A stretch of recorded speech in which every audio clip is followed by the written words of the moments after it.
कवठेमहांकाळ तालुक्यात शिवसेनेचा वर्धापन दिन विविध उपक्रमांसह साजरा. सांगलीच्या कवठेमहांकाळ तालुक्यात शिवसेनेचा 60वा वर्धापन दिन हा शिवसेना शिंदे गटाच्या वतीने विविध प्रकारच्या कार्यक्रमासह उत्साहात साजरा करण्यात आला.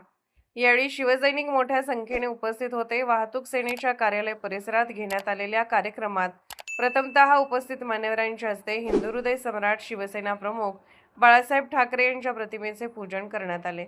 यावेळी फटाक्यांच्या आतिषबाजीसह घोषणाबाजीने परिसर चांगलाच तणाणून गेला. तदनंतर एसटी स्थानक परिसरात जिलेबीचे वाटप करण्यात आले.